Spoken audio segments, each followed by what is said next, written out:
بسم اللہ الرحمن الرحیم۔ السلام علیکم۔ آج کل کے جدید دور میں ایک بہت ہی عجیب سی بات سننے کو ملتی ہے، لیکن یہ سچ ہے کہ مغربی ممالک میں ہوائی جہاز میں 13 نمبر سیٹ نہیں ہوتی۔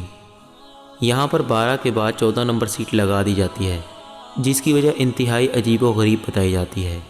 اسلام کے علاوہ جتنے بھی مذاہب ہیں ان میں کچھ نہ کچھ ایسی روایات، رسم و رواج ضرور موجود ہیں جو کہ انسانی عقل کی سمجھ میں نہیں آتے۔ مثال کے طور پر ہندو مذہب میں کالی بلی کا راستہ کاٹنا، شیشے کا ٹوٹ جانا اور اسی طرح کئی ایسے کام ہیں جن کا ہونا انتہائی برا شگن مانا جاتا ہے۔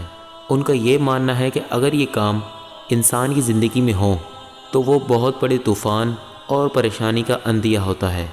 آج ہم آپ کو اسی بارے میں کچھ معلومات فراہم کریں گے۔ اکثر دیکھا گیا ہے کہ کینیڈا، انگلینڈ اور دیگر مغربی ممالک میں ہوائی جہازوں اور دیگر بڑی گاڑیوں میں اکثر 13 نمبر کی سیٹ موجود نہیں ہوتی، جس کی وجہ یہ بتائی جاتی ہے کہ 13 نمبر سیٹ ایک بہت برا شگون ہے جو کہ بدقسمتی کی علامت ہے اور انسانی زندگی میں مشکلات اور پریشانیوں کا باعث بنتا ہے۔ ان لوگوں کا یہ عقیدہ ہے کہ 13 نمبر سیٹ پر جو بھی بیٹھتا ہے اس کی زندگی میں پریشانیاں اور مشکلات آ جاتی ہیں، جو کہ 13 نمبر ہندسے کی وجہ سے ہے۔ 13 نمبر ہندسے کو انتہائی بدقسمت سمجھا جاتا ہے۔ اسی طرح کہا جاتا ہے کہ اسلام میں بھی کچھ ہمارے مسلمان بھائی ایسے ہیں جو یہ کہتے ہیں کہ ماہ سفر میں شادی کرنا انتہائی برا شگن ہے، اور اگر شادی کر بھی لی جائے تو اولاد پیدا نہیں ہوتی، اور اگر اولاد پیدا بھی ہو جائے تو نیک نہیں ہوتی۔ تو آج ہم اسی غلط فہمی کو ختم کرنے کے لیے آپ کو ایک چھوٹی سی بات امید کرتے ہیں، آپ کے ذہن میں شرک والی باتیں نہیں رہیں گی۔ حضرت علی رضی اللہ تعالیٰ عنہ اور حضرت فاطمہ رضی اللہ تعالیٰ عنہ کی شادی ماہ سفر میں ہوئی تھی، اور جو لوگ یہ کہتے ہیں کہ اگر ماہ سفر میں کی گئی شادی ناکام ہوتی ہے تو وہ یہ بتائیں کہ کیا حضرت علی رضی اللہ تعالیٰ عنہ اور حضرت فاطمہ رضی اللہ تعالیٰ عنہ کی جوڑی سے اچھی کوئی اور جوڑی ہو سکتی ہے؟ اس کے بعد لوگ یہ کہتے ہیں کہ اگر شادی ہو بھی جائے تو اولاد نہیں ہوتی۔ تو ان کے سامنے یہ زندہ مثال ہے کہ حضرت علی رضی اللہ تعالیٰ عنہ کی اولاد میں حضرت امام حسین رضی اللہ تعالیٰ عنہ، حضرت حسن رضی اللہ تعالیٰ عنہ اور حضرت زینب رضی اللہ تعالیٰ عنہ شامل ہیں، جو کہ اللہ تعالیٰ نے ان کو نوازے۔